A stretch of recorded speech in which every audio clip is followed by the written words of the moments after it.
Hi, it is Magenta/Winter here, and I'm here to go over one of my 1 minute long hot topic lawsuit videos and hopefully give you guys some better information. And so this video is about how the contract itself necessitates that we work as employees and how it proves that there is no actual option for you to be a real independent contractor. So girls, if you have your contracts, I encourage you to go ahead and read them. I don't have mine in front of me, so I don't know which article it is. But in your contract, you will see that there is a point where it tells you, in the event that you realize that you were doing I forget how they worded it exactly, but asked to participate in things that are concurrent with work of an employee, then you have 3 days to tell the club that you believe that you're fulfilling your contract requires you to do work that should make you an employee, essentially. You have 3 days to tell them in writing, and in that time, you must give them back every cent you've ever made while working there. So if you've worked there 20 years and then you read your contract after watching these videos and decide, oh my god, I work like an employee, not an independent contractor, the club, their solution is that you will pay them back every single cent.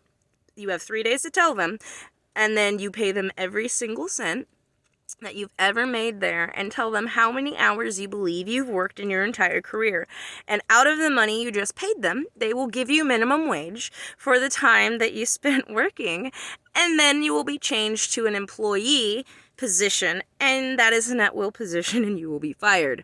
So the contract itself, read it front and back in every which way. There is no way to go to them and say, hey, what you're requiring of me constitutes the work of an employee, and I pay and choose to be an independent contractor, so how can we change this so that I get to be an independent contractor?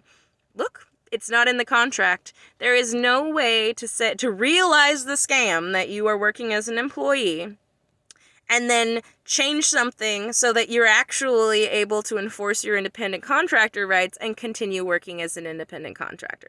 The contract literally tells you that as soon as you figure it out, you have no option but to give them all your money back. They'll pay the minimum wage, which is their way of trying to make you feel like you got a resolution so you won't take it to court, because in court they get fined up the ass and sued up the ass, and it's a multi-million-dollar thing because you were misclassified and all this stuff.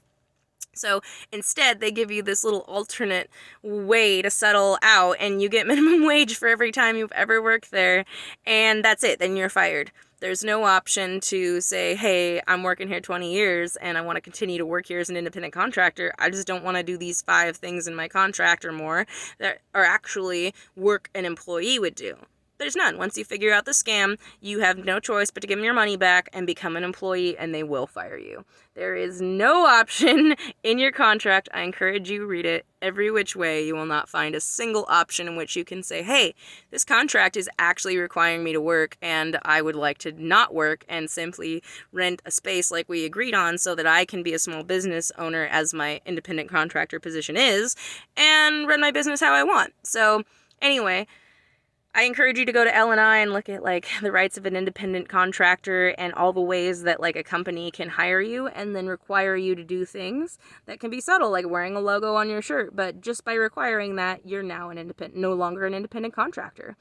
Yet wearing their logo all of a sudden makes you their employee. So there's so many aspects of things that you really need to look at. But I do encourage you guys to look at your contracts and read it for yourself and find out.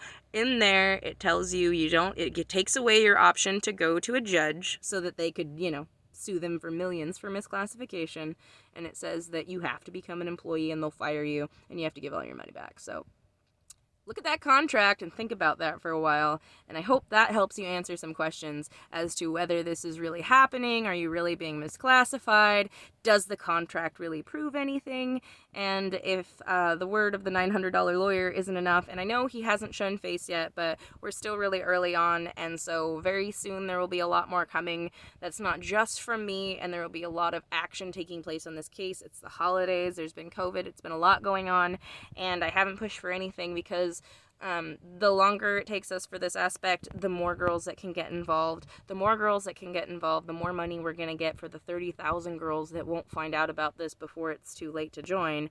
And so I can get recoveries for every single girl who wants to participate. You've all worked so hard and been so grossly taken advantage of that I hope you stand up for yourselves and hold them accountable, because what's happened to you, no matter how much money you've made at this club, it is unacceptable. You deserve, if you pay to be an independent contractor, you deserve those rights just like anybody else. It doesn't matter what kind of work we do. And this industry has been taking advantage of it for much too long. And I think it's time we finally hold them accountable.